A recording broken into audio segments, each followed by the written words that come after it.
Olá pessoal, aqui é o professor José Maurício, trazendo para vocês novas aulas aqui no nosso curso Sistema de Informação pelo UBM Connect. Essas são as aulas do nosso curso falando sobre tópicos em Sistema de Informação. A gente está falando sobre aspectos ligados à inteligência artificial.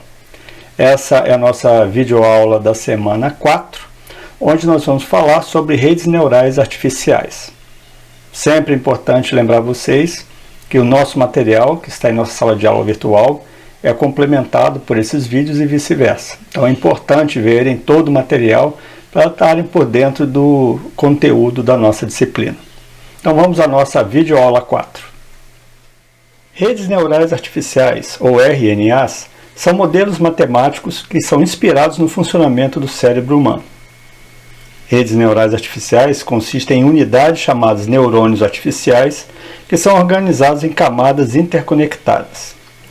Cada neurônio processa informações e transmite os resultados para a próxima camada. RNAs são a base do Deep Learning, ou aprendizado profundo, e são usadas para aprender representações complexas dos dados. Cada conexão entre neurônios tem um peso que é ajustado durante o treinamento, permitindo que a rede aprenda a mapear entradas para saídas desejadas. RNAs são a base matemática por trás de muitas abordagens de aprendizado de máquina e Deep Learning, modelando o processamento de informações de forma semelhante ao cérebro humano. A capacidade de aprender representações hierárquicas dos dados é uma das características que difere as redes neurais artificiais do contexto do Deep Learning. Essas redes podem extrair automaticamente características complexas e abstratas de cada dado em múltiplos níveis de detalhe, possibilitando assim uma compreensão mais profunda, mais detalhada das informações contidas nos conjuntos de dados.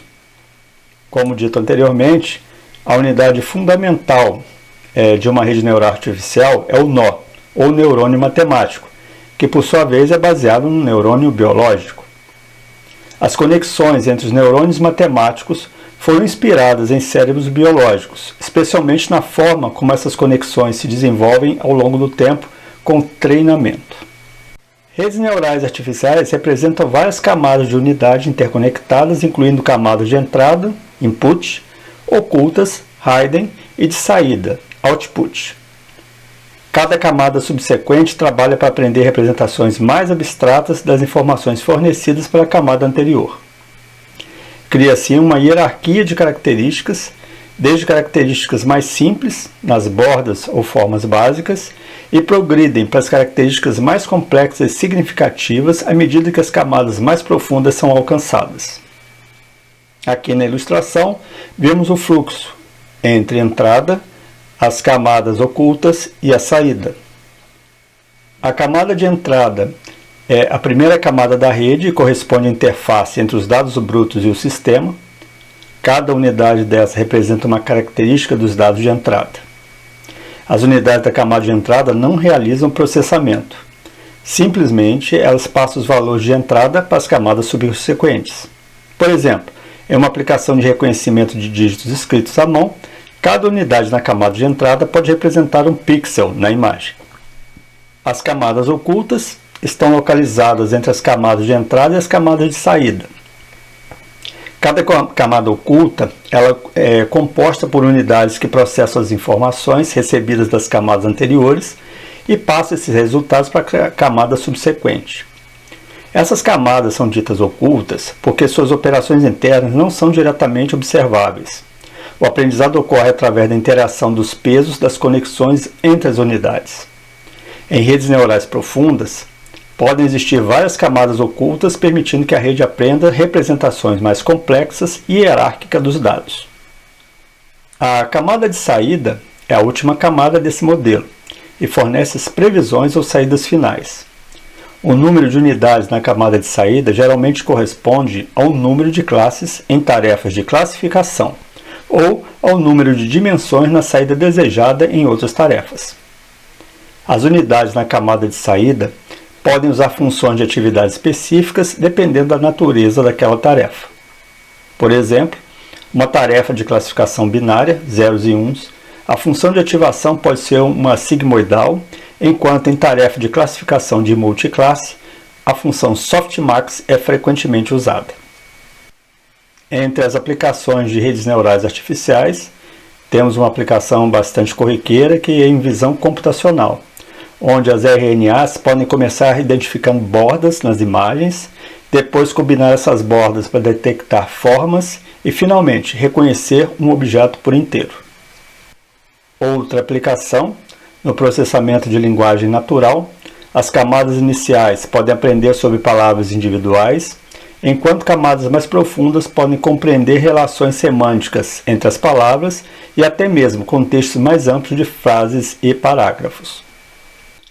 As representações hierárquicas permitem identificar automaticamente características relevantes e construir abstrações significativas sem que o desenvolvedor precise codificar as informações manualmente.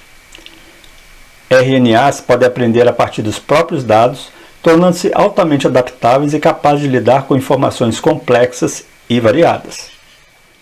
O treinamento das redes neurais se dá através de ajuste de parâmetros internos que aprendem a mapear corretamente entradas para saídas desejadas.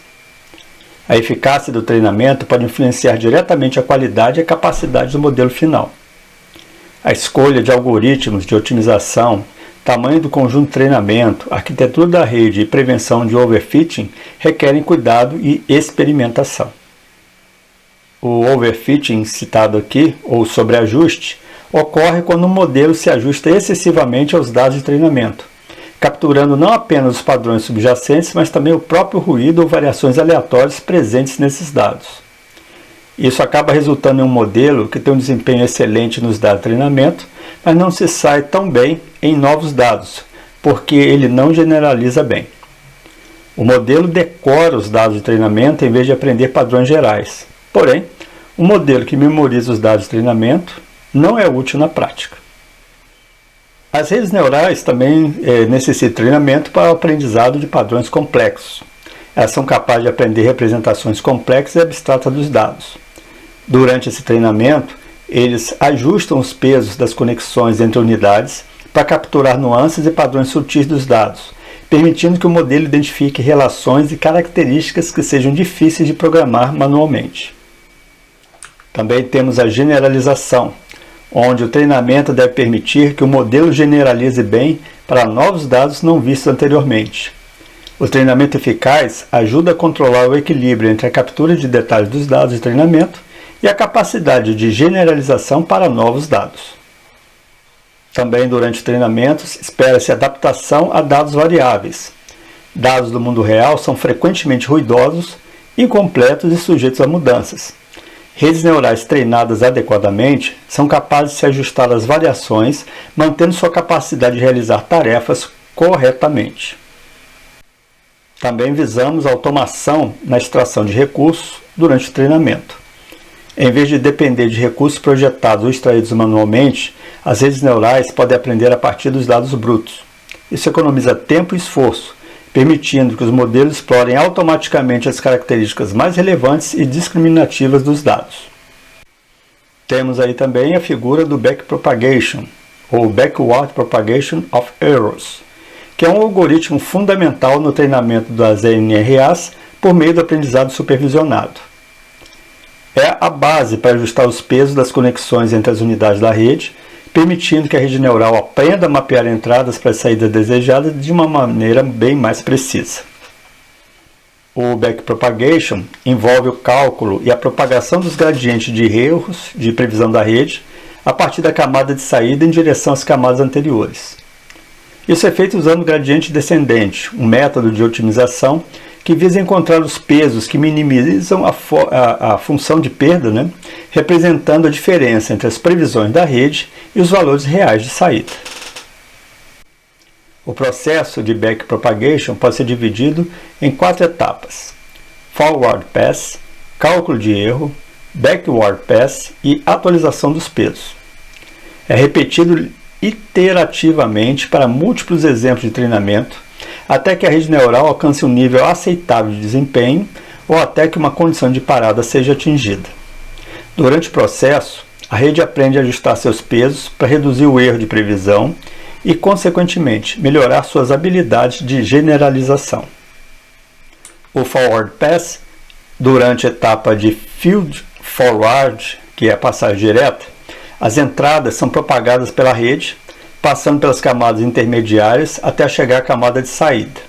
Cada unidade calcula sua saída baseada nos pesos nas funções de ativação. O cálculo de erro envolve a diferença entre as previsões da rede, saídas calculadas, e os valores reais das saídas, e é calculada para cada exemplo de treinamento. Isso resulta no erro de previsão. O Backward Pass, o erro é calculado e propagado de volta através da rede, camada por camada. Para cada camada, os gradientes parciais são calculados em relação aos pesos e às saídas da camada anterior. Na atualização dos pesos, são usados gradientes calculados no passo anterior. Os pesos das conexões são ajustados para minimizar o erro da previsão. Isso é feito aplicando gradiente descendente ou variações com o gradiente descendente estocástico, SGD, ou o gradiente Adam. Bom, pessoal, espero que tenham gostado do nosso conteúdo. Mais uma vez, eu reitero a necessidade de verificarem nosso material que está em nossa sala de aula virtual, que complementa o que foi aqui apresentado. Aguardo vocês até a nossa próxima videoaula. Um abraço, até lá!